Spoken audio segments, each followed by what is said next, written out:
Hello दोस्तों, नमस्कार। 10 class study point में आपका स्वागत है। आज हम लोग फिर से रसायन शास्त्र यानी कि केमिस्ट्री, कार्बन एवं उनके यौगिक एक्सरसाइज 4 ये पहला वाला चैप्टर का ऑब्जेक्टिव हम लोग आज पढ़ेंगे। कार्बन एवं उनके यौगिक एक्सरसाइज 4 का जो रसायन शास्त्र केमिस्ट्री है, ये आपके विज्ञान के किताब का एक्सरसाइज 4 है और यह रसायन शास्त्र है जो कि चैप्टर का नाम है कार्बन एवं उनके यौगिक। ये परीक्षा के व्यू से बहुत ज़्यादा इम्पोर्टेंट ये पार्ट है आपका।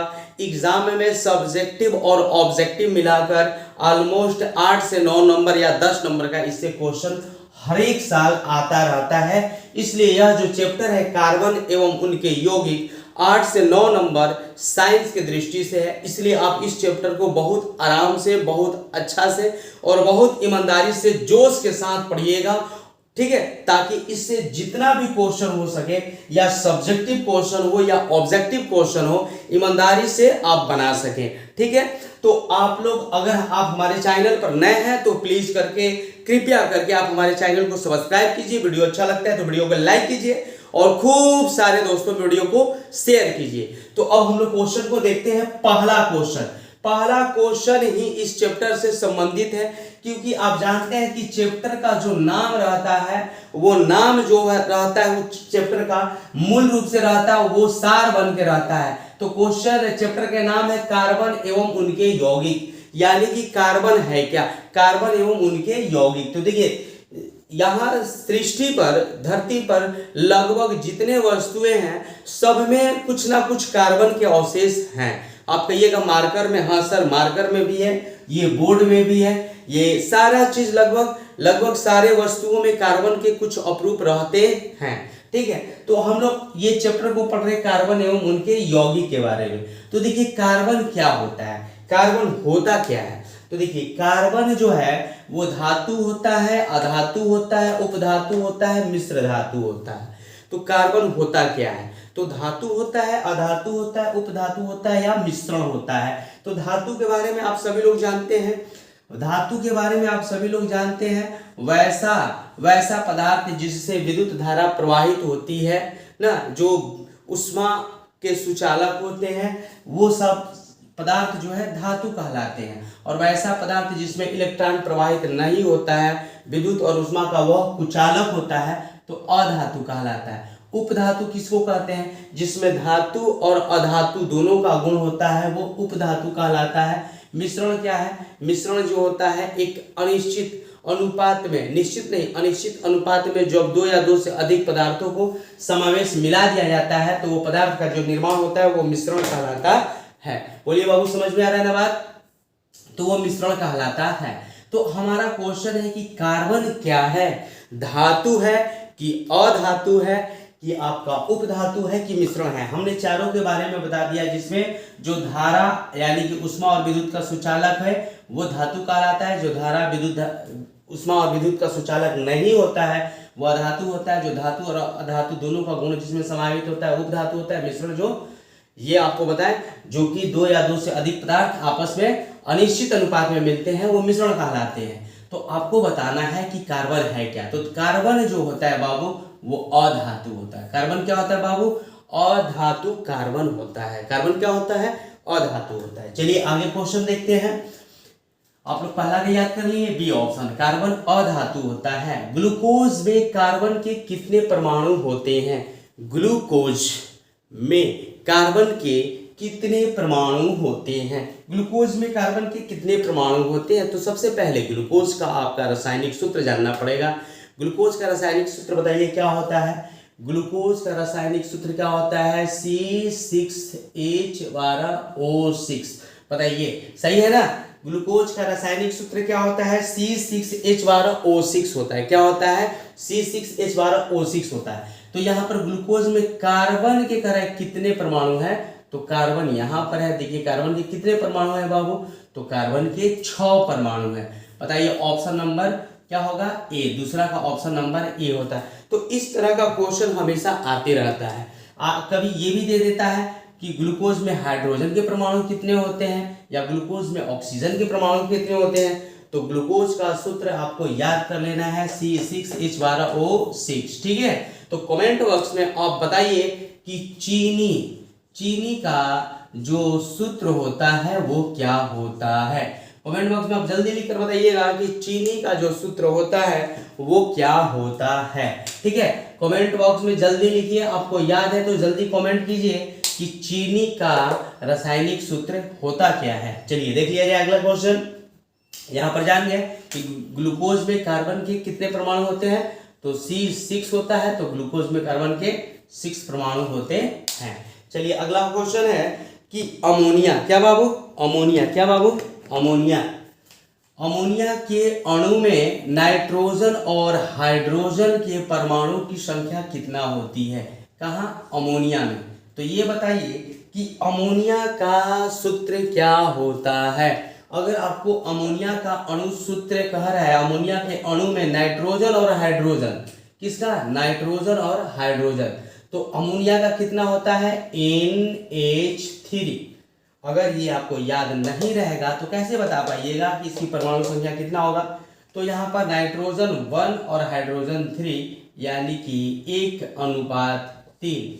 ऑप्शन नंबर क्या हो जाएगा बाबू, डी हो जाएगा। क्या हो जाएगा, अमोनिया के अणु में नाइट्रोजन और हाइड्रोजन के परमाणु की संख्या क्या होता है, NH3 यानी कि 1:3 होता है। Option number D. बताइए बात तो समझ में आ रहा है, कोई तरह का किसी तरह का कोई दिक्कत नहीं है, तो हम शान से आप लोग कह सकते हैं कि सर जी सब चीज हमको आ रहा है, धुआं कर देंगे और सब चीज बनाकर खत्म कर देंगे। ठीक है, तो चलिए आप शान और एनर्जी ऊर्जा के साथ ये मेहनत कीजिए और इसको ईमानदारी से देखकर बताइए। जल्दी हम वीडियो देख ले रहे हैं, चल रहा है या नहीं चल रहा है।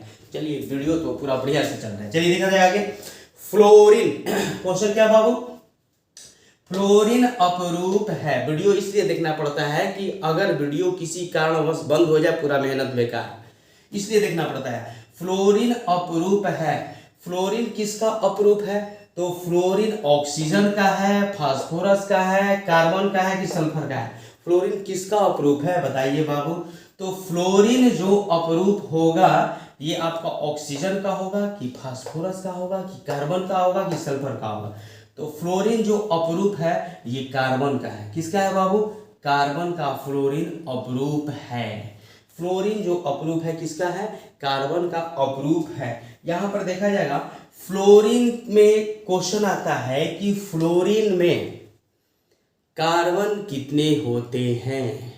क्वेश्चन बहुत इंपॉर्टेंट क्वेश्चन है कि फ्लोरीन में कार्बन कितने होते हैं। तो फ्लोरीन में बाबू आपको याद करना है कि फ्लोरीन में जो कार्बन होते हैं वो 60 होते हैं। फ्लोरीन में कार्बन कितने होते हैं, 60 होते हैं। आप लोग कभी कभी देखे होंगे इसका फुटबॉल की तरह इस तरह की आकृति बनी हुई रहती है। फुटबॉल की तरह इस तरह से सब क्या रहता है, ज्वाइंट रहता है।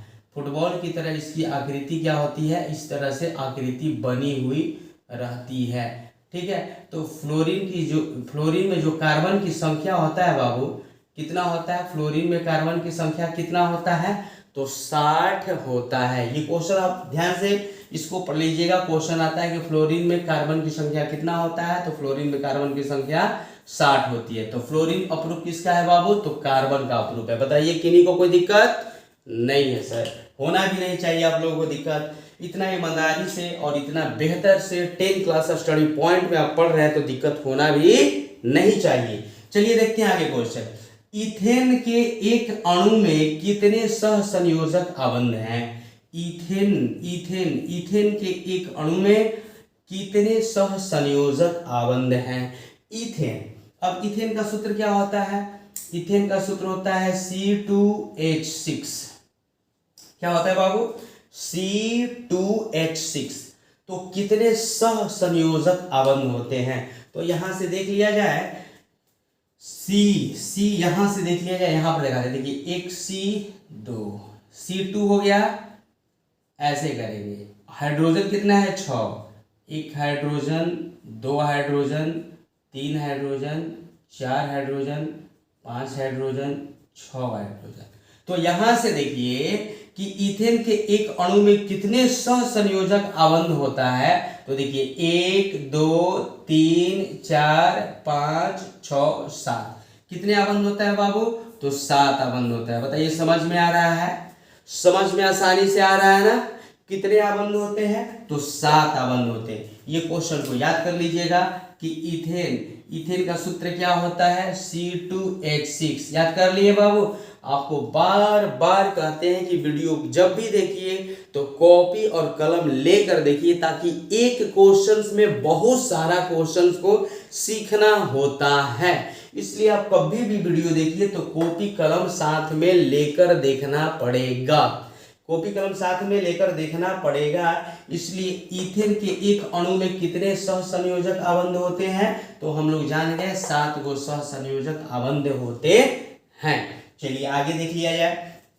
हाइड्रोजन के 2 परमाणु के बीच में कितने आबंध होते हैं, हाइड्रोजन के 2 परमाणु के बीच कितने आबंध होते हैं। तो देखिए हाइड्रोजन कह रहा है, हाइड्रोजन के 2 परमाणु, तो हाइड्रोजन के 2 परमाणु हो गया, इसके बाहरी कक्ष 1 इलेक्ट्रॉन, एक लिया और एक दिया, तो एक लिया और एक दिया, तो 1 इलेक्ट्रॉन का आदान प्रदान हो रहा है, इसीलिए यहाँ पर क्या होगा, एकल आबंध होगा। क्या होगा बाबू, एकल आबंध होगा। क्या होगा, एकल आबंध होगा। हाइड्रोजन के 2 परमाणुओं के बीच में कितने आबंध होते हैं, तो एकल आबंध होते हैं। 3 चीज आप इसमें याद कीजिए, देखिए वो तीनों बार बार आता है। हाइड्रोजन में एकल आबंध, ठीक है, ऑक्सीजन में याद कर लेना है द्विआबंध, और नाइट्रोजन में त्रिआबंध। ये आपको तीनों याद कर लेना है।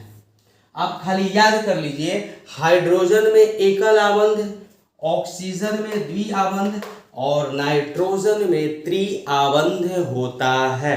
बोलिए बाबू, याद कर लेंगे ना, याद कर लेंगे ना, क्या याद कर लेंगे, हाइड्रोजन में एकल आबंध, ऑक्सीजन में द्विआबंध और नाइट्रोजन में त्रिआबंध होता है। कोई दिक्कत,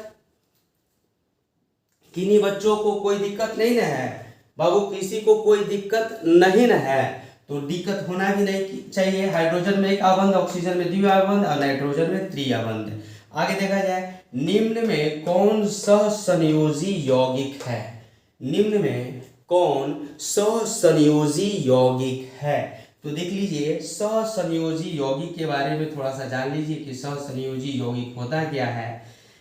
सहसंयोजिक यौगिक होता क्या है, जिसमें अधातु और अधातु, ठीक है, जिसमें अधातु और अधातु रहते हैं, वो सहसंयोजी यौगिक का निर्माण करते हैं।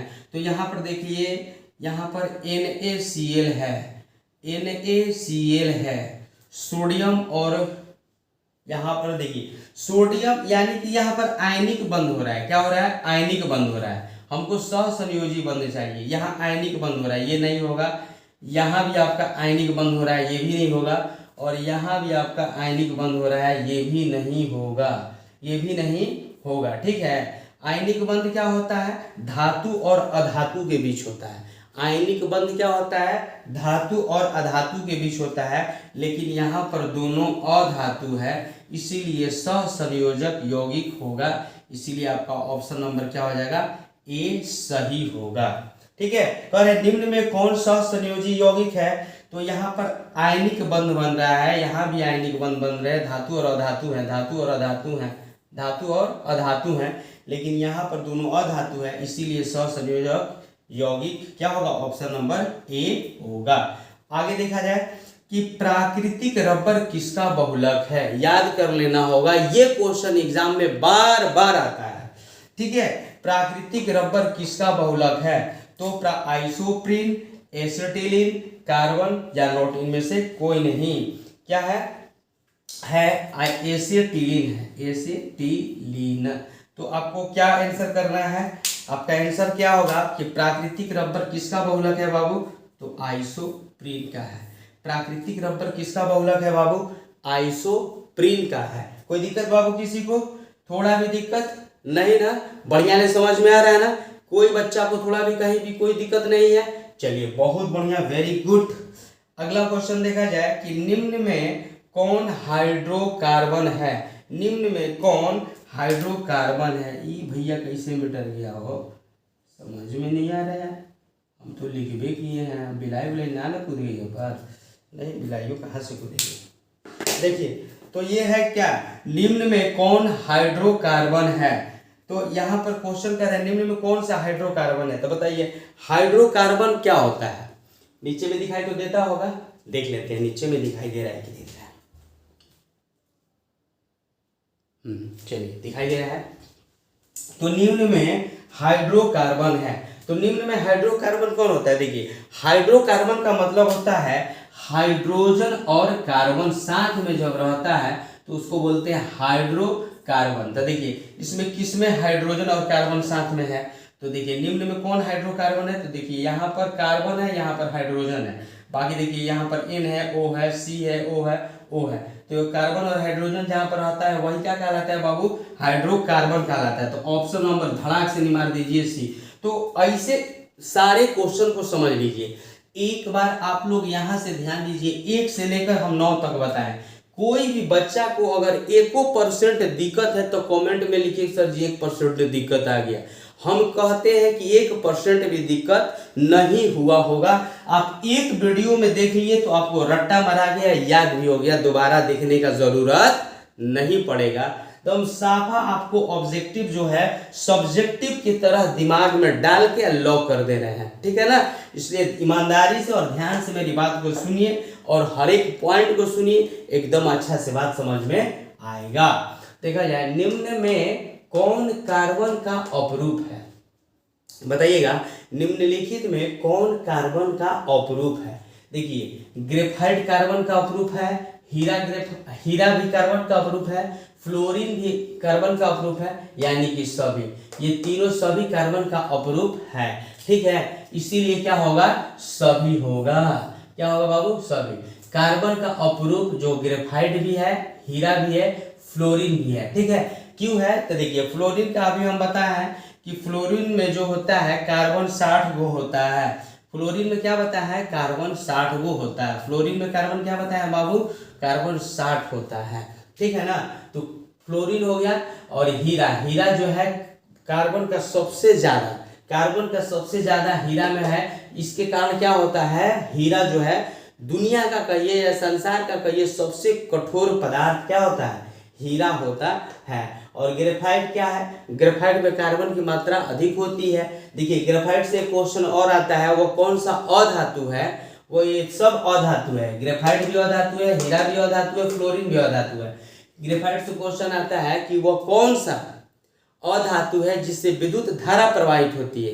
तो बताइए अधातु होते हुए भी ग्रेफाइट से विद्युत धारा प्रवाहित होती है। तो इसको याद कर लेना है कि वह कौन सा अधातु है जिससे विद्युत धारा प्रवाहित होती है। तो उसका आंसर क्या होगा, ग्रेफाइट होगा।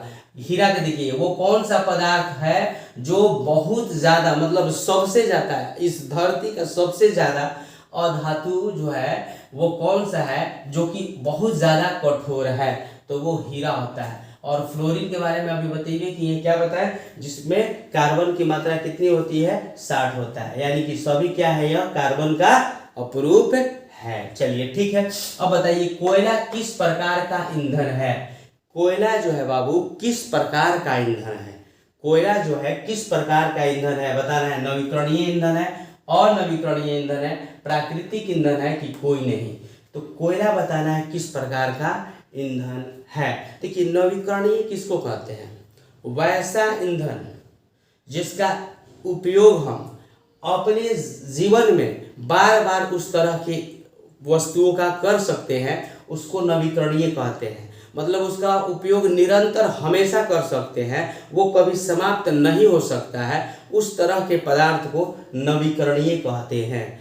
जैसे सूर्य का प्रकाश का उपयोग जितना करना है कर लीजिए, यह समाप्त होने वाला नहीं है, तो वो तरह का पदार्थ नवीकरणीय कहलाएगा। जैसे जंगल हो गया, वन हो गया, ठीक है, हवा हो गया, ये सब जो जितना चीज़ है जिसका उपयोग जो हम अपने जीवन में जितना चाहें उतना कर लें लेकिन वो समाप्त नहीं हो सकता है, तो उस तरह के पदार्थ को हम लोग नवीकरणीय कहते हैं। और अनवीकरणीय क्या है, वैसा पदार्थ जिसका उपयोग एक निश्चित समय तक कर सकते हैं, क्योंकि ज़्यादा दिन तक उपयोग करेंगे तो वो क्या हो जाएगा, समाप्त हो जाएगा। ठीक है ना। तो उस तरह के ईंधन को या उस तरह के वस्तुओं को अनवीकरणीय कहते हैं। जैसे पेट्रोलियम देखिए अनवीकरणीय है, क्योंकि उसका एक सीमित भंडार है, उसका उपयोग हम करते रहेंगे, कहीं ना कहीं जाकर कितना वर्ष के बाद, 100 वर्ष, 200 वर्ष, 50 वर्ष, 20 वर्ष के बाद उसका क्या है, भंडार खत्म हो जाएगा। तो उस तरह के पदार्थ को अनवीकरणीय या उस तरह के ईंधन को अनवीकरणीय ईंधन कहते हैं। तो कह रहा है क्वेश्चन कि कोयला किस प्रकार का ईंधन है। तो कोयला का एक निश्चित क्या है, भंडारण है, उसका उपयोग चल रहा है, एक दिन वो क्या हो गया, समाप्त हो जाएगा। तो जो समाप्त हो जाएगा उस तरह के ईंधन को हम लोग क्या कहते हैं, अनवीकरणीय ईंधन कहते हैं। यानी कि वैसा ईंधन जिसका उपयोग करते करते कभी ना कभी इस सृष्टि से, इस धरती से समाप्त हो जाएगा, उस तरह के ईंधन को अनवीकरणीय ईंधन कहते हैं। चलिए बहुत बढ़िया, समझ में आपको आ रहा है। तो 11 का ऑप्शन नंबर क्या होगा, बी होगा। कोयला का उपयोग करते करते कभी ना कभी एक दिन समाप्त हो ही जाना है, इसलिए इस तरह के ईंधन को क्या कहेंगे, अनवीकरणीय ईंधन कहेंगे। अब देखिए सरलतम हाइड्रोकार्बन कौन सा है, सरलतम हाइड्रोकार्बन। ठीक है, देखिए सरलतम हाइड्रोकार्बन का मतलब है हाइड्रोजन के साथ कार्बन का जो संबंध है वो सबसे कम है। तो देखिए सरलतम हाइड्रोकार्बन कौन सा है, यहाँ पर मीथेन जो है सरलतम हाइड्रोकार्बन है। बता दे रहे हैं, देखिए आपका मीथेन का सूत्र क्या होता है, CH4 होता है। मीथेन का चलिए सूत्र एगो याद कर लीजिए, क्या होता है बाबू, CH4 होता है। तो कार्बन एगो है, हाइड्रोजन चारों तरफ, हाइड्रोजन क्या हो गया, चारों तरफ हो गया। तो ये जो हो गया हाइड्रोजन एकल बॉन्ड बनाया सब पर ना कार्बन के साथ। तो यहाँ पर इथेन, प्रोपेन, ब्यूटेन ये सब ज्यादा होता है, C2H6 होगा, C2H3 होगा, C2H4। तो इसीलिए यहाँ पर C2H4 जो है, यहाँ पर क्या होगा, मीथेन जो है यह सरलतम हाइड्रोकार्बन है। ठीक है, तो अगर आएगा कि सरलतम हाइड्रोकार्बन क्या है, तो आपको क्या जानना है, मीथेन होगा। क्या होगा, मीथेन होगा। अब आगे देखिए, सबसे कठोर प्राकृतिक पदार्थ कौन सा है, सबसे कठोर। अभी हम बताएं कि सबसे कठोर प्राकृतिक पदार्थ क्या है। तो यहाँ पर बताइए सबसे कठोर प्राकृतिक पदार्थ कौन सा है। आप बताइए कि सबसे कठोर प्राकृतिक पदार्थ कौन सा है। जल्दी आप कमेंट कीजिए कमेंट बॉक्स में कि यहाँ पर सबसे कठोर, अभी बताया है कि सबसे कठोर प्राकृतिक पदार्थ क्या है। यहाँ पर देखिए बताया है कि निम्नलिखित में कौन कार्बन का प्रूफ है। इसी में बताते समय बताया है कि सबसे कठोर प्राकृतिक पदार्थ क्या है। चलिए बताइए आप, चलिए बताइए बाबू, सबसे कठोर प्राकृतिक पदार्थ कौन सा है। तो सबसे कठोर प्राकृतिक पदार्थ हीरा है, सोना है, लोहा है, पीतल है। कितना सोचते होंगे कि सर जी लोहा भी बहुत कठोर होता है, बहुत लोहा भी कठोर होता है। कोई कहेगा कि सर जी सोना बड़ी कठोर होता है, पीतल भी कठोर होता है, लेकिन सबसे ज्यादा जो कठोर का बात करेगा तो वो बाबू क्या हो जाएगा, हीरा जो है सबसे ज्यादा कठोर पदार्थ है। इस धरती, इस सृष्टि का अगर सबसे कठोर पदार्थ है तो वो कौन सा है, प्रकृति का सबसे कठोर पदार्थ अगर है तो वो कौन सा है, हीरा है। ठीक है ना। चलिए देखिए, कार्बन का परमाणु संख्या कितना होता है, कार्बन का परमाणु संख्या कितना होता है। बहुत ज्यादा इंपॉर्टेंट क्वेश्चन है ये, एग्जाम में बार बार आता है कि कार्बन का परमाणु संख्या कितना होता है। देखिए कार्बन का परमाणु संख्या जो होता है 6 होता है कि 8 होता है कि 5 होता है कि 4 होता है। तो कार्बन का परमाणु संख्या बाबू कितना होता है। तो कार्बन का याद कीजिए परमाणु संख्या जो होता है वह 6 होता है। ठीक है, अच्छा इसके बाहरी कक्ष में इलेक्ट्रॉन कितने हो जाएंगे, तो 2 4। बाहरी कक्ष में इलेक्ट्रॉन की संख्या 4 आएगा। आता है क्वेश्चन में, लिख लीजिए जल्दी कि कार्बन के परमाणु संख्या कितना होता है, तो 6 होता है। ठीक है, कार्बन को किससे संकेत करते हैं, तो कार्बन को C से संकेतित किया जाता है। अच्छा कार्बन के बाहरी कक्ष में कितने इलेक्ट्रॉन होते हैं, तो 4 होता है। कभी कभी आता है कि कार्बन के अंतिम कक्ष में कितने इलेक्ट्रॉन होते हैं, तो बाहरी कक्ष कहिए चाहे अंतिम कक्ष कहिए 4 होता है। अच्छा कभी कभी यह भी बात आता है कि कार्बन की संयोजकता कितनी होती है, ध्यान देना है बात पर, कार्बन की संयोजकता कितनी होती है। तो कार्बन जो है, कार्बन 4 इलेक्ट्रॉन है, तो 4 इसकी अंतिम कक्ष में जितने इलेक्ट्रॉन होते हैं वो उसकी संयोजकता हो जाती है, जितना वो देगा। तो 4 अंतिम कक्ष में बचा है तो 4 किसी धातु को देगा, तो इसीलिए कार्बन की जो संयोजकता हो जाएगी कितना हो जाएगा बाबू, 4 हो जाएगा। तो इस बात को ध्यान में रखना है। क्या क्या ध्यान में रखना है बात को, कि कार्बन के अंतिम कक्ष में इलेक्ट्रॉन की संख्या कितना होता है, 4। कार्बन के ब्राह्मण कक्ष में इलेक्ट्रॉन की संख्या कितना है, 4। कार्बन की संयोजकता कितनी होती है, तो 4। तो ये सब चीज को ध्यान में आपको रखना है, ठीक है। ये सब चीज को ध्यान से समझना है और रखना है, ठीक है ना। चलिए आगे देखिए, मीथेन में कितने सहसंयोजक बंधन होते हैं। मीथेन में, किसमें बाबू, मीथेन में कितने सहसंयोजक बंधन होते हैं। अभी तो तुरंते बतेबे किए हैं बाबू कि मीथेन में कितने सहसंयोजक बंधन होते हैं। तो मीथेन का सूत्र क्या होता है, एक बार फिर से पूछ रहे हैं, बताइए। मीथेन का सूत्र क्या होता है बाबू, मीथेन का क्या सूत्र होता है बताइए। आप लोग को बहुत बार इसी वीडियो में हम बता दिए, मीथेन का सूत्र क्या होता है बाबू, तो सर जी CH4 होता है। क्या होता है, तो CH4 होता है। तो मीथेन में कितने सहसंयोजक बंधन होते हैं, तो एगो हो गया कार्बन, ठीक है, H हाइड्रोजन 4 गो, एगो, दूगो, 3 गो, 4 गो। तो कह रहा है कि कितने सहसंयोजक होते हैं, तो 1 2 3 4, बताइए 1 2 3 4, कितना हो गया बाबू, 4। तो बताइए मीथेन में कितने सहसंयोजक बंधन होते हैं, तो 1 2 3 4, 4 होते हैं सर जी। तो बताइए अगर आपको याद नहीं रहेगा मीथेन का सूत्र CH4 तो कैसे एग्जाम में बनाइएगा, नहीं बनाइएगा।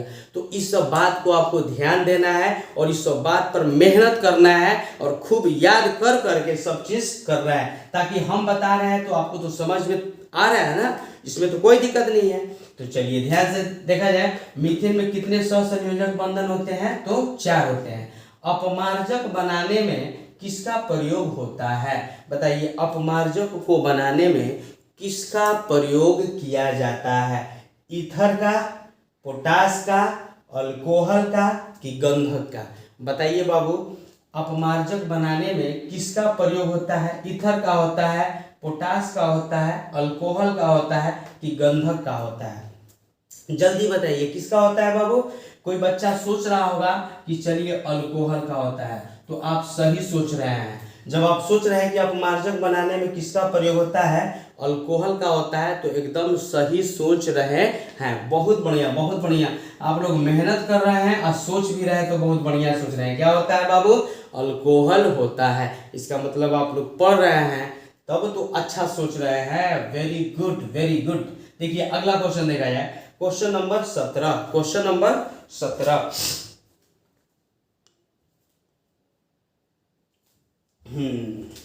हम बार बार देख रहे हैं कि कैमरवा चल रहा है कि नहीं चल रहा है।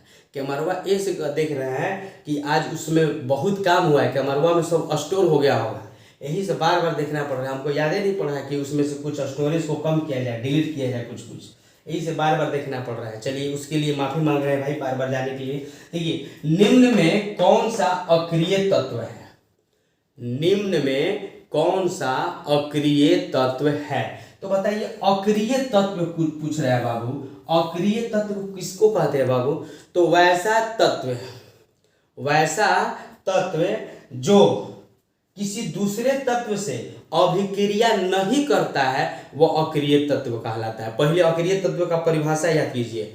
अक्रिय तत्व किसे कहते हैं, वैसा तत्व जो किसी दूसरे तत्व से अभिक्रिया नहीं करे, वे तत्व अक्रिय तत्व कहलाते हैं। बोलिए बाबू, एक बार आप बोलिए, बोलिए तो, हाँ बोलिए तो आप। अक्रिय तत्व वैसा तत्व होता है जो किसी दूसरे तत्व से अभिक्रिया नहीं करता है, उस तरह के तत्व को अक्रिय तत्व कहते हैं। तो बताइए यहाँ पर निम्न में कौन सा अक्रिय तत्व है, कार्बन, हीलियम, सोना, हाइड्रोजन। तो कार्बन भी अभिक्रिया करता है, सोना भी कर लेता है, हाइड्रोजन भी कर लेता है, लेकिन हीलियम जो है किसी दूसरा तत्व से अभिक्रिया नहीं करता है बाबू, इसीलिए हीलियम क्या हो जाएगा, अक्रिय तत्व हो जाएगा। चलिए आगे क्वेश्चन, बायोगैस का प्रमुख घटक कौन सा है, बायोगैस का प्रमुख घटक कौन सा है, बताइए। बायोगैस का प्रमुख घटक कौन सा है, तो बायोगैस का प्रमुख घटक मीथेन है, कार्बन डाइऑक्साइड है, क्लोरीन है, हाइड्रोजन गैस है। कौन सा होगा?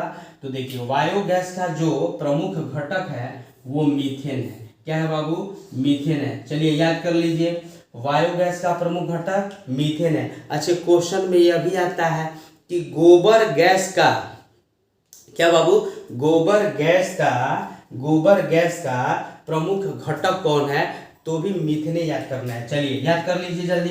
गोबर गैस का भी पूछेगा तो कौन प्रमुख घटक है? मीथेन गैस है। गोबर गैस का प्रमुख घटक कौन सा गैस है? तो भी क्या है? मीथेन गैस है। अगर आ जाएगा सीएनजी जो टेम्पो आजकल नहीं चल रहा है, गाड़ी जो सीएनजी से चल रहा है, इसको टेम्पो टाइप का छोटा छोटा, तो उसमें भी सीएनजी गैस में वो जो टेम्पो जो चलता है वो भी सीएनजी गैस से भी चलता है। तो उसका भी प्रमुख जो घटक पूछेगा ना बाबू, याद कर लीजिएगा, सीएनजी गैस से जो चलने वाला गाड़ी है उसका भी प्रमुख घटक अगर कहेगा तो यही मारना है, मीथेन गैस ही मारना है। पता है, ये तीन चीज याद किए ना, कौन कौन? एगो गोबर गैस का प्रमुख घटक मीथेन, और दूसरा याद किए क्या? बायोगैस का भी आता है। बायोगैस का भी क्या आता है? मीथेन आता है। और फिर सीएनजी का भी क्या आता है? तो सीएनजी गैस का मीथेन आता है। ठीक है, तो ये तीनों चीज को आप याद कर लिए, कोई दिक्कत नहीं। अच्छा, एक आता है एलपीजी जो हम लोग खाना बनाते हैं सिलेंडर पर घरों में, उसका क्या है? तो वो है ब्यूटेन। याद कर लीजिए, एलपीजी जो गैस होता है उसका प्रमुख अगर घटक पूछेगा तो क्या करिएगा? एलपीजी का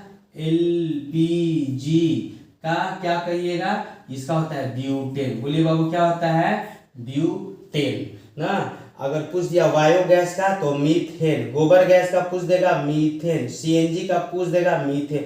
तो याद कर लीजिए, एग्जाम में 100% ये आने वाला है। ये बात नहीं सोचना है कि ये सब एक्स्ट्रा, नहीं, यही सब एग्जाम में आता है। और जितना ही क्वेश्चनवा देख रहे हैं ना, क्वेश्चनवा सब प्रीवियस पेपर का क्वेश्चनवा है, सब छान के तय पर दिए हैं। ध्यान से इसको देखिएगा, सब प्रीवियस पेपर, ये वो एने वाले से नहीं डाले हैं, सारा प्रीवियस पेपर का है। अब देख लीजिएगा, मिला लीजिएगा। इसीलिए इस वीडियो को ध्यान से देखिए, सारा क्वेश्चन को रट जाइए। कितना बच्चा सोचते हो कि सर जी बड़ा हल्का है। हाँ बाबू, अब इतना तेज हो गए हैं कि हल्का लगने करेगा। जो नहीं पढ़े लिखे रहते हैं उनको थोड़ा सा भारी लगता है, लेकिन आप लोग पढ़ लिए हैं तो आप लोग को हल्का लग रहा है, बस अंतर इतना ही है। ठीक है, तो अगला क्वेश्चन देख लिया जाए बाबू। वायुमंडल में CO2 गैस कितने प्रतिशत पाया जाता है? वायुमंडल में क्या CO2 गैस कितने प्रतिशत पाया जाता है? बहुत सारे लड़का कंफ्यूज रहते हैं। देखिए कहाँ आप लोग इस जगह पर कंफ्यूज हो जाते हैं कि हई होगा कि हई होगा। ठीक है, तो इसमें आप कंफ्यूज रहेंगे तो फिर गलती मार देंगे। ठीक है ना, तो आपको याद करना है वायुमंडल में CO2 यानी कि कार्बन डाइऑक्साइड गैस का जो प्रतिशत मात्रा होता है वह 0.03% होता है। क्या होता है बाबू? याद कर लीजिए, 0.03% होता है। तो आपको यहाँ पर वायुमंडल में CO2 गैस कितना प्रतिशत होता है? तो 0.03% होता है। क्वेश्चन यह भी पूछता है कि वायुमंडल में नाइट्रोजन गैस कितना है? नाइट्रोजन गैस कितना? नाइट्रोजन गैस, तो नाइट्रोजन गैस होता है 78%। ठीक है, अब पूछ देता है कि जो नाइट्रोजन गैस हो गया 78%। अच्छा, नाइट्रोजन गैस से एक चीज और पूछता है, चिप्स में कौन सा गैस भरा जाता है? जो चिप्स कुरकुरे आप लोग खाते हैं ना, खाते हैं चिप्स कुरकुरे, तो उनमें कौन गैस रहता है? तो वो भी रहता है नाइट्रोजन गैस। चिप्स कुरकुरे में कौन सा गैस रहता है? नाइट्रोजन गैस रहता है। तो ये सब चीज आपको याद करना है। वायुमंडल में नाइट्रोजन गैस की मात्रा कितना है? 78%। कार्बन डाइऑक्साइड की मात्रा कितना है? 0.03%। और ऑक्सीजन गैस की मात्रा कितना है? ऑक्सीजन गैस का वायुमंडल में मात्रा कितना है? तो 28%। कितना है बाबू? 28%। नहीं 28 नहीं, 21%। कितना है? 21%। कितना है बाबू? 21% है। तो ऑक्सीजन गैस का परसेंट कितना है? 21%। नाइट्रोजन का 78%। और चिप्स में कौन सा गैस रहता है? तो चिप्स में जो गैस रहता है वो कौन सा रहता है? चिप्स में रहने वाला गैस नाइट्रोजन रहता है, कुरकुरे चिप्स में नाइट्रोजन गैस रहता है। तो आप सारे वीडियो को देखें, आपको वीडियो कैसा लगा, अच्छा लगा तो प्लीज़ कमेंट कीजिए और वीडियो को बहुत सारा प्यार दीजिए। अगर आप हमारे चैनल पर नए हैं तो प्लीज़ चैनल को सब्सक्राइब कीजिए, दोस्तों में खूब शेयर कीजिए और वीडियो को लाइक कीजिए। इसके लिए आपने हमारे वीडियो को अंत तक देखा, इसके लिए बहुत सारा धन्यवाद।